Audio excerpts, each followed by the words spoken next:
Hey guys, welcome to my YouTube channel. So good to have you back. If you've been here before, welcome again. To those that haven't been here before, welcome. My name is Tepiso Mwerani, but you guys can call me Miss Tepi. This video is going to be a little bit of a story time, So I'm going to be telling you and giving you a little bit of background, a little bit of background about like my career, why I chose my career, how I found out about the career I chose. So if you've got a pen and paper, please keep it handy because I'll be name dropping a lot of advertising agencies. So if you're young, you're in school, you're thinking about getting into advertising, I'll be name dropping a lot of great and big agencies. So take down the names, Google them, do your research, get in contact with them. Okay, let's push, guys. Anyways, so how I started in advertising, actually, let me get comfortable. So there was a feature on YFM. YFM is our local radio station, youth radio station, and by local, I'm saying a South African radio station, just for the sake of everyone else that's sitting all around the world watching this video. So they had a feature on Saturdays where they literally spoke to young people, giving them all the details about various fields, various careers, just trying to guide them into like, if this is the kind of person you are, this is sort of what you should be looking at. One day they spoke about advertising. I thought, what? Advertising? Mind you, I'm a child from Alexandra at that time. I'm in matric. I'm only, 18 years old. I'm thinking, advertising sounds interesting. What is this all about? They name dropped a school, Vega. And they were like, Vega has an initiative for disadvantaged, let me just say kids with limitations from like their background. I don't want to say impoverished because that's not what I was. But yeah, it was kids that had very like financial limitations and things like that. Then I thought, okay, cool.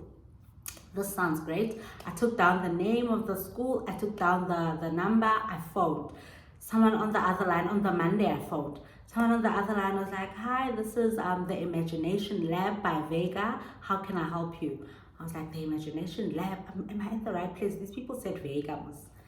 No problem. And then I was like, my name is Tippy. So I found out about the Vega School of Advertising on YFM, and I know that you guys have this initiative. I'm not sure if I'm in the right place. They're like, yeah, the name of the initiative you're looking for is the Imagination Lab. I was like, the Imagination Lab? Can you please tell me about it?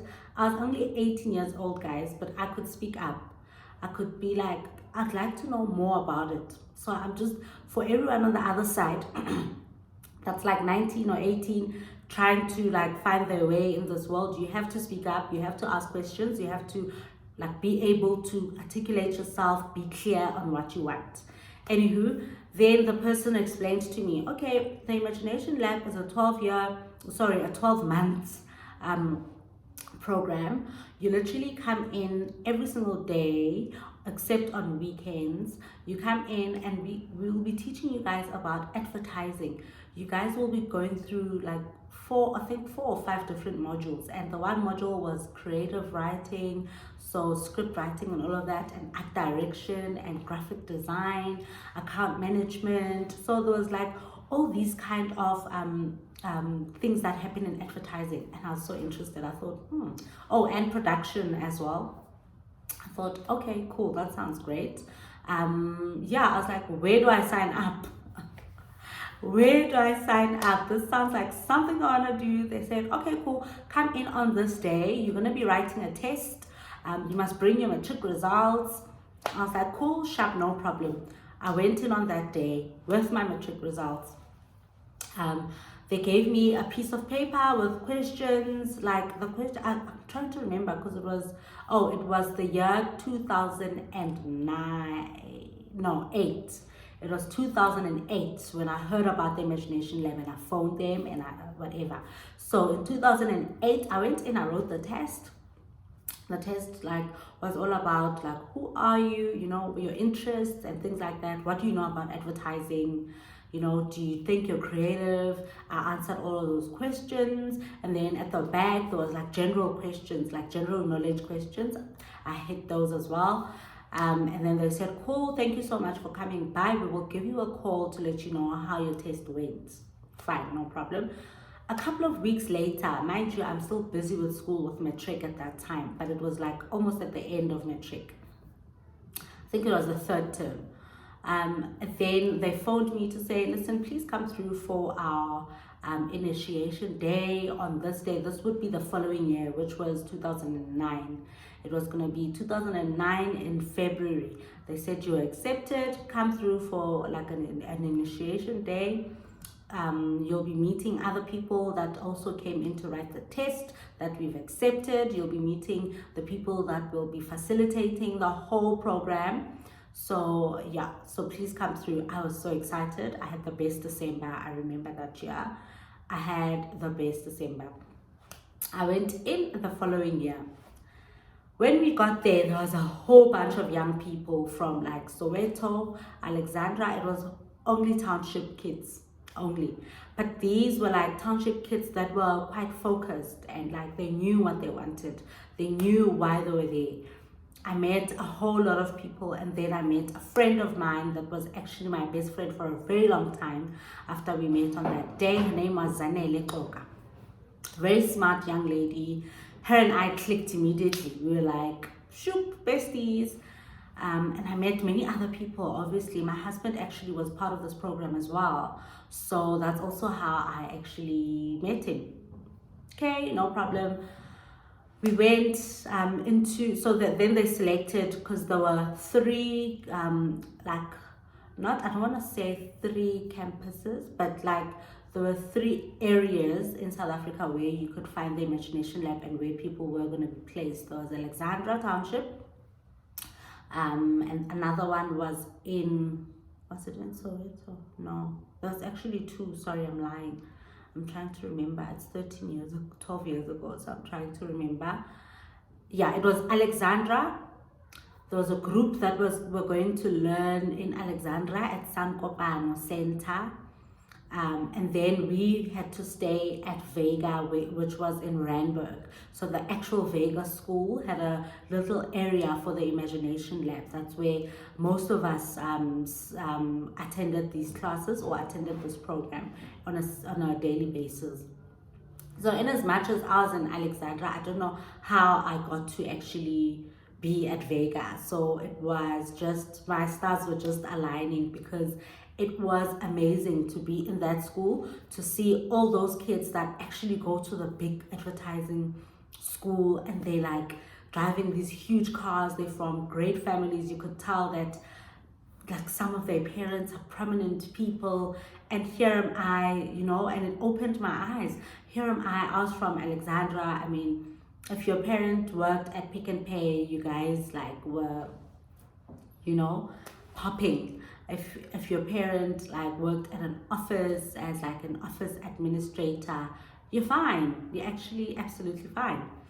So yeah, anywho, once we were settled and everyone knew which class they'll be going to, either Alexandra or Vega, then the program started. And then ever since, that's most of the things I know about advertising I learned there.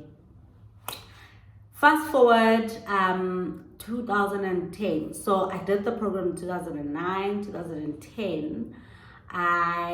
Then they were giving us internships. They were placing us in big corporate advertising agencies. Now this is my intro to semi-corporate South Africa. I don't like to call advertising corporate because it's not really corporate, but also it's not entirely creative. So, but it was semi-corporate South Africa. This is my intro. We get there, we get to intern at an agency called Grey. At the time, it was one of the big agencies. I'm not sure how they're doing now, but I interned there. Luckily, with my friend Zanele, we were paired as partners. Well, I think we paired ourselves at the program. When we were doing the program, we thought, you know what? for us to actually be seen as serious and part of the industry when we leave here, we need to do what they do outside there in the agencies, you know. We thought to ourselves, let's research. We did our research. We found out that in an agency you have an art director and a copywriter. So we thought, you know what, she said, I'll be a copywriter because I write better. I was like, girl, you do you. I'll be a art director because visually I sort of like visual things. We then combined our skill. We were a team. That's how we got out there to intern in 2010. We interned at Grey. The internship didn't go as good as we thought because also we didn't want to be in that agency. We had a list of very big agencies that we wanted to work for, and at the time Draft FCB was in fact the biggest agency in South Africa. I think in the Middle East as well. It was part of the top 10 by means of the Lurie's ranking. So they literally had like no space for us. They had already taken kids from Vega and kids from the Imagination Lab, so there was no space, zero space to take in any more interns at Draft FCB. So we settled for Grey, which didn't go well because our hearts were just not there. We quit. I think after less than 2 months, or it wasn't 2 months, I can't remember, but it was a very, very short period of time that we interned there.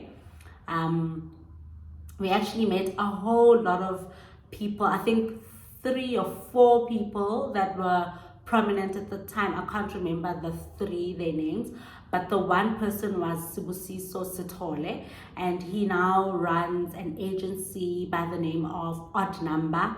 The Odd Number, which is a great, fantastic advertising agency. If you're looking for something for an agency in an agency to start up your career, maybe you should check them out. Google them, chat to people there. So he started the Odd Number. I can't remember when. Anyway, it's not important, but we met him there. We saw him there. We were these 2 little kids trying to like navigate advertising, and he helped us a bit. He gave us a brief or 2, which we like actually messed up. And I'm sure wherever he is, he thought, wow, these kids like shouldn't be in advertising. Anyways, then we left Grey. We pushed our way into Draft FCB. I'll tell you how we did that. My friend and I, who was now my partner, we created portfolios. Like we said to ourselves, we're going to pretend as though we are already in the industry and we are already experienced. We created portfolios, and I can't remember what the theme, I can't remember what the theme of my portfolio was and her theme was, but it was like crazy ideas like I'm a tree and I want to grow, and I think I was like I'm a ship and I want to travel in this world of advertising, We had like business cards, we put like a big envelope and we put our portfolios in there. We put our business cards and we sent it off to Neo Mashego. Oh my gosh. Guys, let me tell you. We waited and waited for a response. I think till today, he's never looked at that portfolio. Because I'm sure he gets so many portfolios. So lesson learned from here was that sometimes pick up the phone and go see someone, make an appointment. Don't just send off things. Don't send your portfolio and think, this person's going to pick mine out of the 100 portfolios they get and he's going to phone me. No, it's not going to happen. Anyways, we kept on giving them a call to say, guys, did Neo Mashego get our parcel? And I'm sure wherever he was like, a parcel? Who are these kids? What is this, Anyways, the receptionist would always be like, yeah, we've received your parcel, we've given it to him, he'll get back to you, And then eventually we were like, okay, this is not working. Neo Mashego at the time, he was the ECD at Draft FCB. I think now he is a creative partner, I think, at MNC Saatchi. I told you I'll be name dropping a lot of big agencies. Take notes, research them. If you're in school, you're looking to be in advertising, take down these names, research. If you want to change careers and you're thinking of going into advertising, research these names, research the people I'm telling you about. Anywho, so Fast forward to now, when we are now accepted into Draft FCB, my friend and I were like, yes, now we are in this agency. We went through HR. We told HR they can like use us and abuse us for 12 months. They don't have to pay us. So for them, they were like, okay, sharp, these kids will just come in and like, I don't know, run around, be runners, do coffees for the creative people that are here.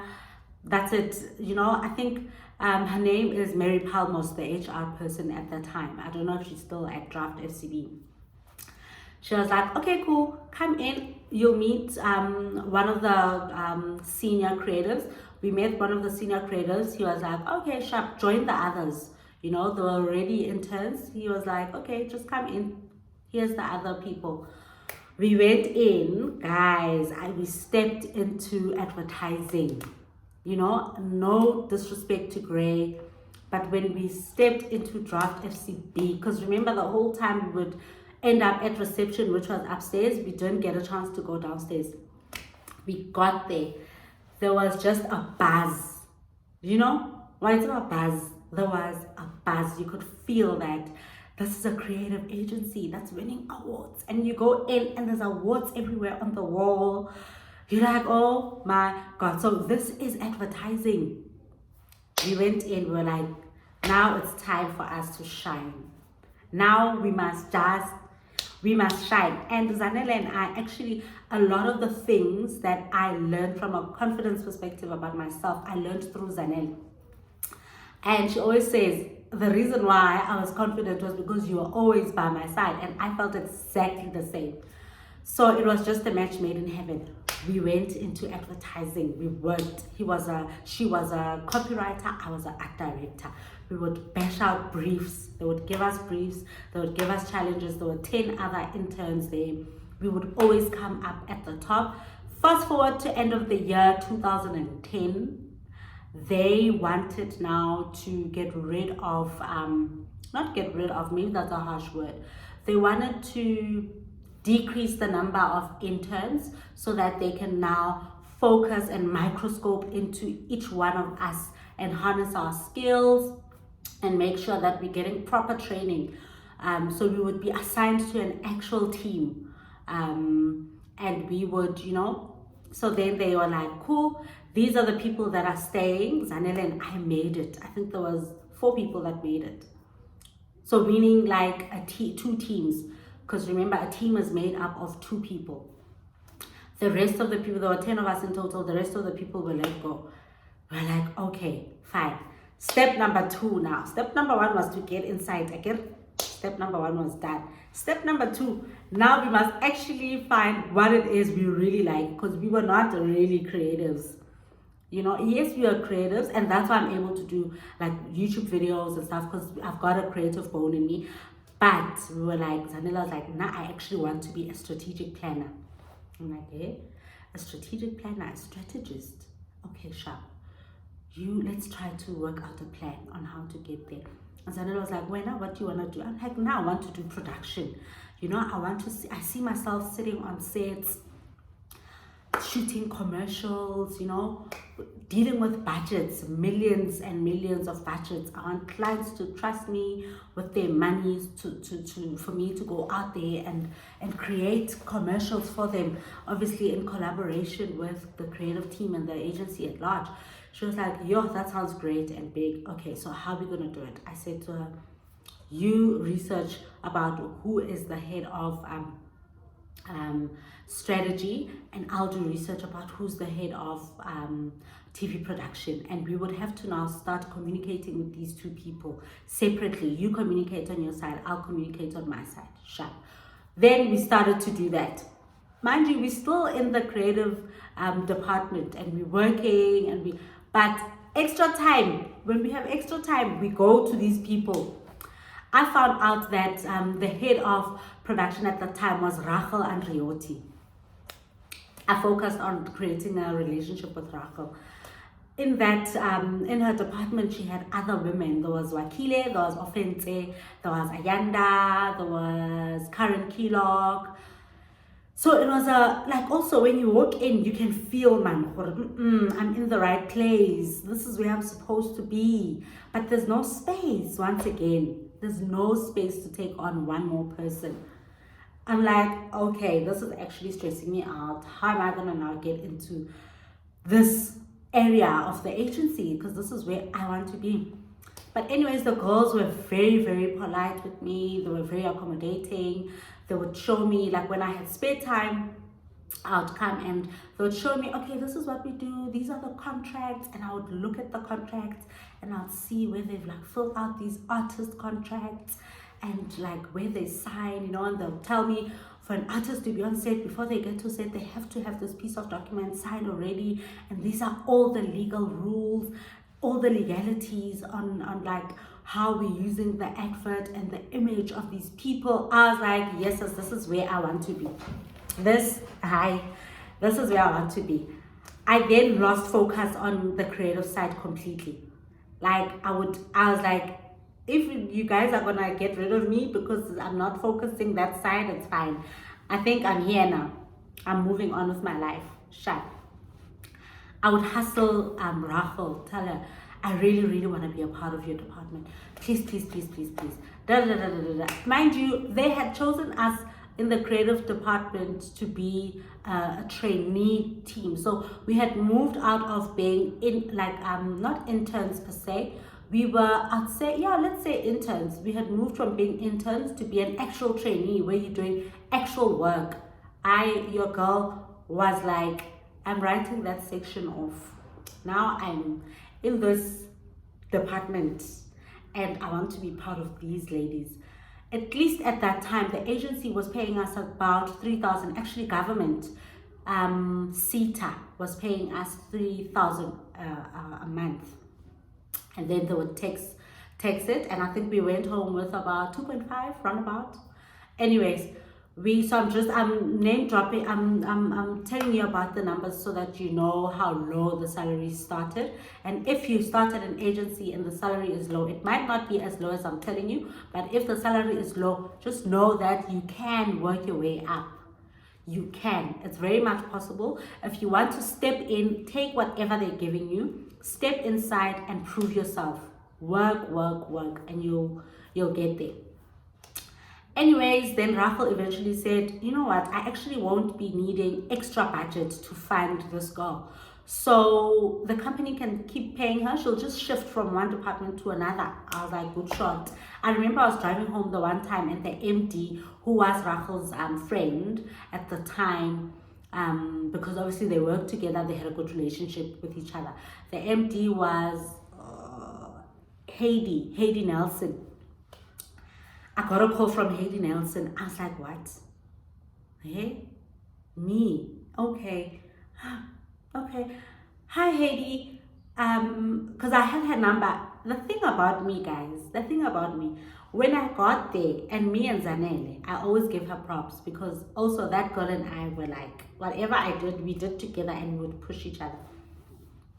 Thing about me, I took the telephone list and I saved the important numbers of people. So when Heidi Nelson, the MD of Draft FCB, which was the best agency at the time, I had her number. When she phoned me, it said Heidi Nelson. Do you know what I mean? That is how forward thinking I was.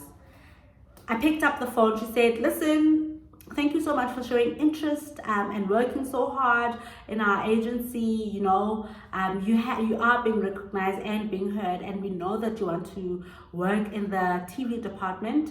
We're going to be moving you from creative to TV as soon as possible. I was like, Lord Jesus Christ, is this me?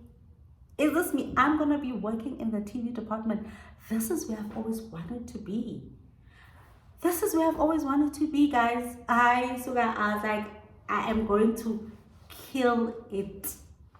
I'm going to go in and I'm going to learn. That's it. I was going to learn. Fast forward a couple of months now working in that. Now I've left I've left the creative department. My friend also, she's left the creative department. She's now in strategy. Also, she got a call. I think she got a call before me to say, listen, you'll be starting in this department, in strategy. Get your bags, girl. Come sit with the strategy team. Guys, I fast forward a couple of months of me like working and learning, wanting to find out what is a CE, what is a cost estimate, what is a purchase order. This is all the admin side of TV production. I wanted to learn what are all these pre-production meetings. The girls were like, no, come with us. I remember I was sitting with Rachel in one of those of her PPMs, which is the pre-production meeting. And I was sitting there thinking, hey man, I deserve to be here. This is exactly where I wanted to be. They were talking about the wardrobe, what the artist would be wearing. They were talking about, these are the artists that we went out and found when we were doing the casting. They were talking about, this is the house we'll be shooting in. This is how we're going to be dressing it. And I was like, listening to this guy who is a director. So you now get introduced to this world of production outside of the agency. You have production houses. Now I'm starting to be interested. So there's other people other than, hey, I started learning about what is a production house, who works in a production house, what is a crew, what are equipments. I learned. Fast forward, Mogel is now a TV producer, junior TV producer, got promoted from assistant to junior. Sharp. Now I'm starting to get smaller nyana jobs. I'm killing them. I'm performing, guys. I'm doing the best that I can. I'm learning, most importantly. I'm learning. Knee deep in it. I'm learning. I'm making mistakes as I'm going. I'm learning from my mistakes. I find myself in these big meetings with these big advertising people. I'm like, oh my gosh. But I'm learning the whole time. I have the learning spirit. And then Draft FCB loses their biggest account, Vodacom. They have to now shrink the agency. Now, retrenchments are a thing now in the agency. Yo, guys. And mind you, I'm enjoying working for this agency. I'm enjoying working for Rachel and Rioti, who was the head of TV production at the time. I'm enjoying everything, you know. I'm enjoying the attention that people give you when you say, I work for Draft FCB. People that know advertising. Yo, retrenchments hit. We were one of the, no, I'm lying. So they retrenched people with higher salaries. So remember, I was getting paid like maybe at this point, it was maybe 6,000 or 7,000 roundabout. But people with higher salaries, they're getting calls to get retrenched. Now my friend and I regroup. So what are we going to do? Because now everyone is getting retrenched. We might get retrenched. She says it's fine if we get retrenched. Actually, when we get retrenched, we're getting money, girl. We are young. We can find other jobs, you know. We are young. Yo, here we are. Now going to HR. If we had to volunteer to be retrenched, what is the package we'd be getting? I think mine was like 15,000. And at that time, I was like, I had never seen 15,000 with my own bare eyes. Never. Zanil and I like, we're taking it. We are taking it. We want to be retrenched so that you guys can give us this money. HR was like, yo, these kids gave us retrenchment letters. That was it. That was my end of my journey at Draft FCB. Now I'm out there. I'm in the market looking for work. I'm young. I'm vibrant. I want to learn. But now I'm starting to, because now I'm out of the industry for like a week or so, because I did find a job very quickly. I'm now thinking, now where am I gonna work? Let me do more research about agencies. I found Metropolitan Republic. At the time, the late Nicola Martin was the head of TV production. I get a hold of her numbers, I think online or something. I get a hold of her numbers, I get a hold of HR. I tell them, guys, I'm looking for a job. This is who I am, this is my experience. And obviously, I'm from the best agency at the time. So they were like, cool, come in for an interview. I went for an interview. killed it. Nicola Martin was like, cool, when can you start? I was like, no, I'm free. I got retrenched, so I can even start on Monday. There I was on Monday. I started now for Metropolitan Republic. It's based in Rivonia. I don't know if it's still there, but at the time it was based in Rivonia. I worked there for about 2 months. I hated it. I was like, no. Looked for another job. 2 months in, I'm busy now looking for another job. Found the job at JWT. It's now called something else. I think Wonderman. I can't remember. But now I know it was combined with another agency, absorbed by another agency kind of vibe. Anyways, when I got there, the head of TV production was Maggie Post. Got there at JWT. No problem. Let's run. Let's do this. Worked for like 3 years. Then I got to a point where I was like, guys, it's time for me to go. Like, I'm not achieving the things I want to achieve from a growth perspective. I was always like a growth-driven person. I want to grow. Like, I want to go from one step to the next. One step to the next. I don't want to be stagnant and just sit there and get on with life. It just didn't feed me. I don't have that kind of personality. I can't be, I want to grow and I want to see the growth. Even if other people don't see it, it's nice for people to see the growth. But I know for me, I know that it's important for me to feel the growth, to see it in my life and to keep it moving. So 3 years down the line, I'm like, peace out, I'm going. I found a job at Joe Public. This is 6 years ago, exactly 6 years ago. Found a job at Joe Public. I'm like, okay, who are these people? You know, when I found, actually how I found the job, my MD at JWT at the time, Kirshni Pillay. She is now, I think, at Mindshare, I think. I can't remember, but she's very senior and she was executive. She was like executive board member kind of vibe. She was so driven. She was so good at what she did. She said to me, so I would always speak to her about my plans. I would always tell her, I want to start reading a lot. And she would tell me, get this book, get this book. I think she introduced me. I can't remember what the book was at the time, it was 6 years ago, but it was about emotional intelligence. I got that book, I read it, finished it, and I'll go back to her for more, I'd be like, tell me, what book should I read, and she'll tell me these things, and she's so, this girl is not growing. I don't know how she knew about the job opportunity at Joe Public, and she phoned me one day, she called me to her office one day and said, listen, this is a job opportunity, and I think you actually might grow there, because they do a lot of great TV productions, and we're not doing a lot of TV anymore. As you can see, the agency, it was at a point where the agency was just doing this. That's also another thing you learn about agencies as we communicate, as we have more and more of these videos chatting about advertising agencies and stuff. You'll see agencies do have a dipping phase, and some of them are able to come back up and just shoot right up to the top again, but some actually never recover. They actually end up being closed. Anywho, then Kirshni gave me the scoop. I uploaded I had a little video that would it had all the, so that video had all the commercials I had produced from Draft FCB days, and I didn't do much at Metropolitan, so it was mostly work I did at Draft FCB and work I did here at JWT at the time.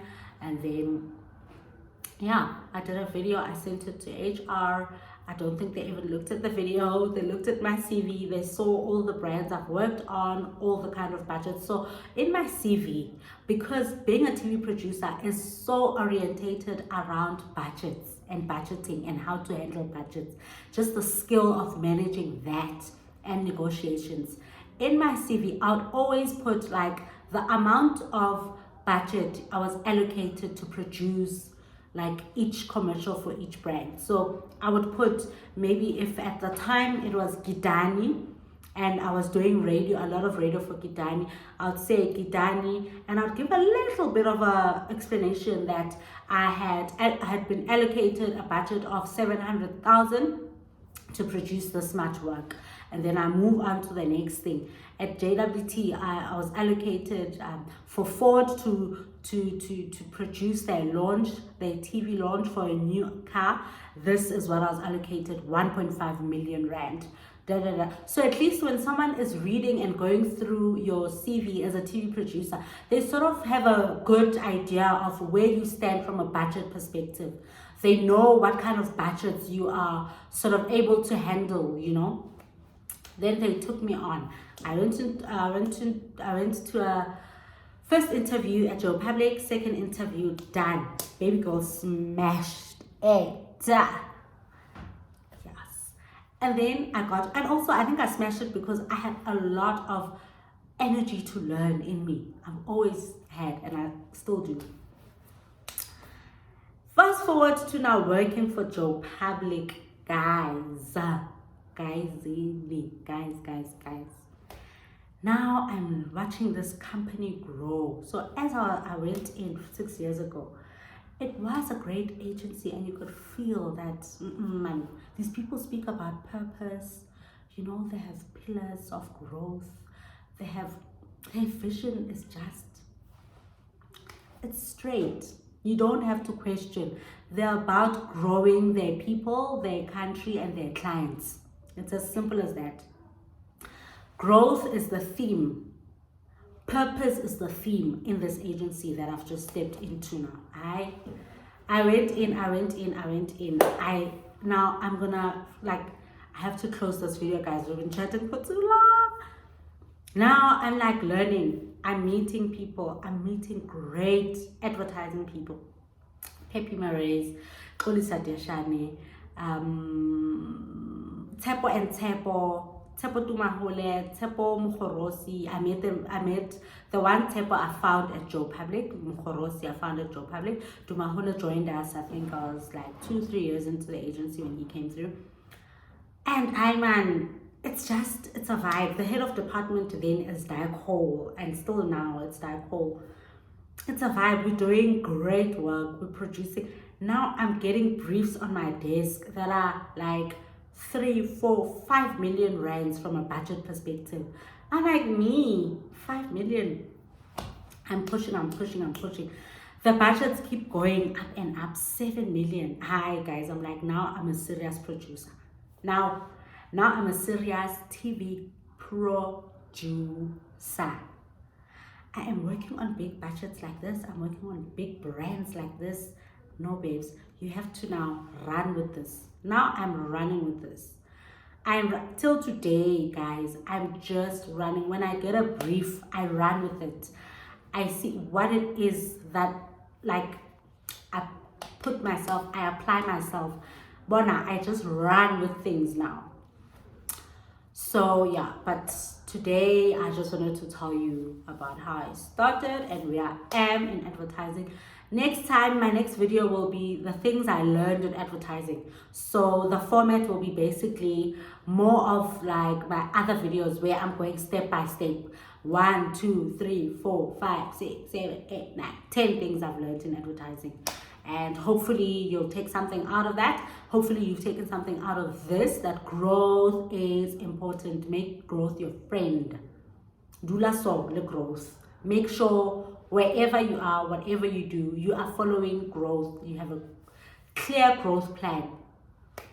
Okay, thank you so much for sticking around. We've been speaking for so long, guys. Thank you so much for hanging around. Please comment.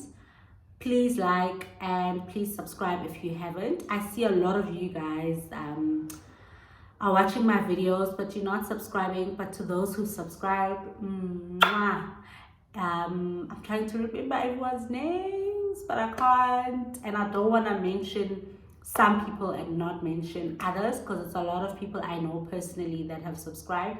I love you guys. And it's funny enough, it's people that actually I learned so much from. The people that have subscribed, all 6 of you, are people that I actually learn so much from. And I'm glad you're here, and I'd love to see you guys comment, because I know you are very opinionated. Every single one of you that are on my subscription list, I know you are very opinionated. I can't wait to hear your opinions. I can't wait when we chat one day face to face. I want you to tell me what you think about my YouTube channel. But yeah, thank you so much guys for sticking around. See you on the next one.